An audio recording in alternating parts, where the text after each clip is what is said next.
Hi, my beautiful Aries. Welcome to Jupiter. I'm XlviJoon, and I'm very excited to tap into your current energies. You want to let the cards shed light on any mystery, seeking light, divination, and clarity. Let's begin.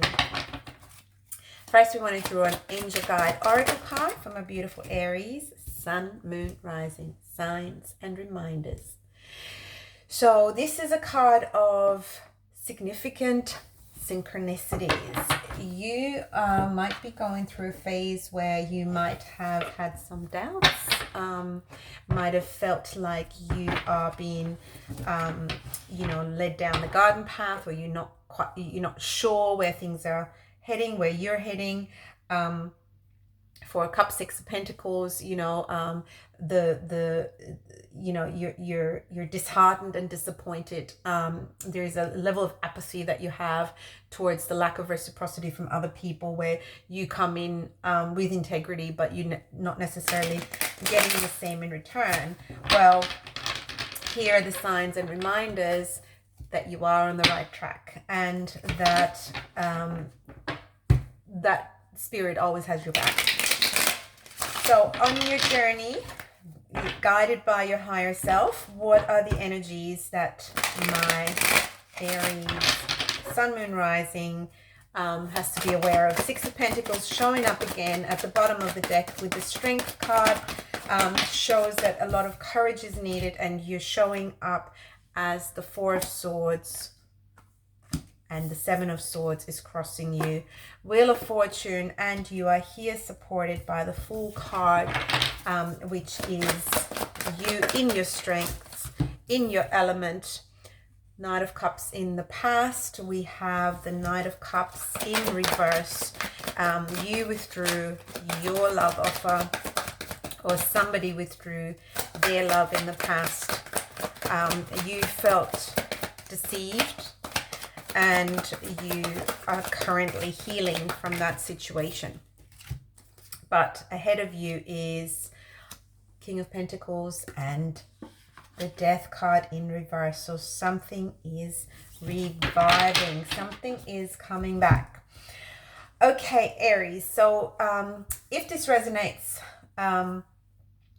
for you, we have a storyline where in the past we've got a Knight of Cups in reverse. So there is a situation there where you had to withdraw your love, or somebody was withdrawing their love from you, and it wasn't going the way it was meant to go.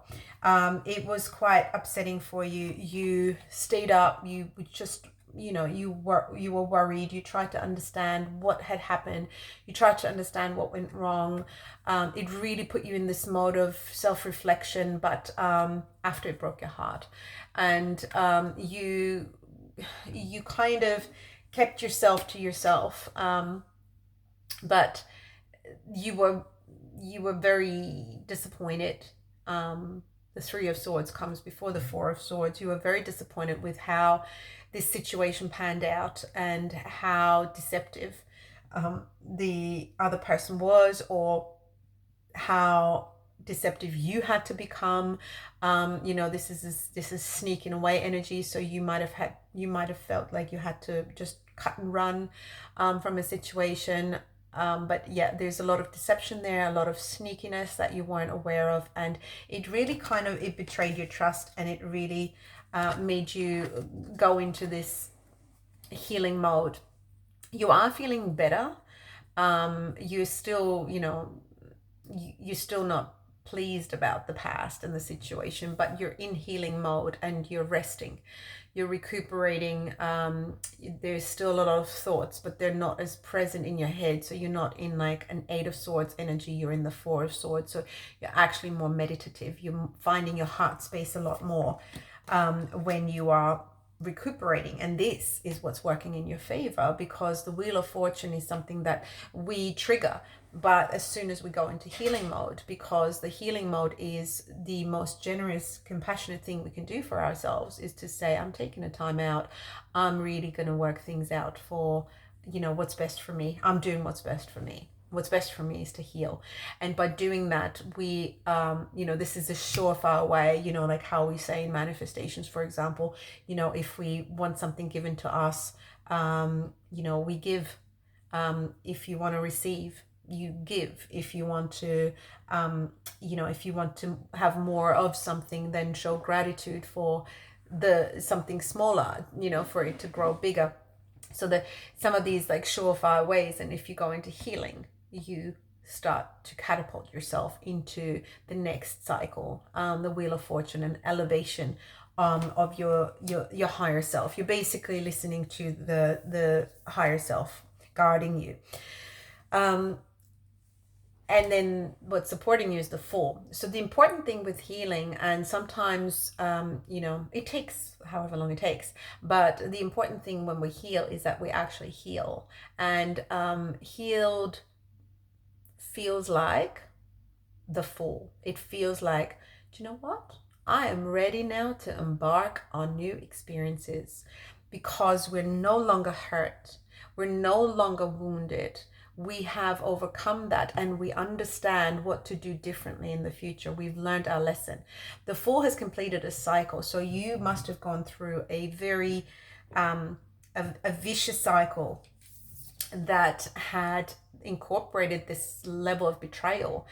And the only way that is possible, and we don't like to remind ourselves of that, but really the empowering thought there is always, when we go through a cycle of betrayal, it is always because we are somehow betraying ourselves. And we need to figure out how we're betraying ourselves. Is it because we are doing more for somebody else than we are for ourselves? Is it because we're not honoring what we actually want? So what is it that was driving you to betray yourself and your values and what it is you needed? And by being in that Four Swords energy, you were figuring that out for yourself.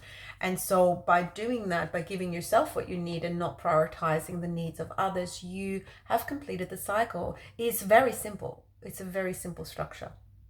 And this is your supporting energy. So the important thing here is that, you don't want to, be so guarded that you no longer trust anything. The Fool is is full of zest and trust and faith. But the Fool is not stupid. The Fool is somebody who knows they can trust their intuition, and they know that, well, if I see a red flag along the same baseline, I will know it, I will call it, I'll be out of there. So I don't have to worry about that experience. Don't have to worry about it at all. And so by going forward in that cycle, you are revisiting something that was previously transforming, and it leads to this new commitment energy where you feel grounded. You might be dealing with with an earth sign, somebody who is very reliable, very grounded, very nurturing, and bringing back this, sort of the signs and reminders that there is somebody there. There is somebody there who would never betray you, somebody who you can rely on, somebody who, is committing to you, and how beautiful that is, because you're open to it. So this Death in Reverse card is, it could be just, revisiting not a cycle, but revisiting a situation. It's almost like a Judgment card there, with a very, very beautiful energy. So you've got this, this Knight of Cups in reverse. So this person who's like unreliable, they love you one day, they hate you the other, So this energy in the past is what you had to overcome. But by overcoming it, you're actually attracting to you what you deserve, which is, wife or husband material. And you're starting to look at that as a really beautiful opening for you. So I hope this resonated with you, my beautiful Aries Sun, Moon, Rising. Thank you so much for tuning in. Thank you also for your likes and subscribes to support my channel. I really appreciate you, and I hope to see you next time. Take it as it comes.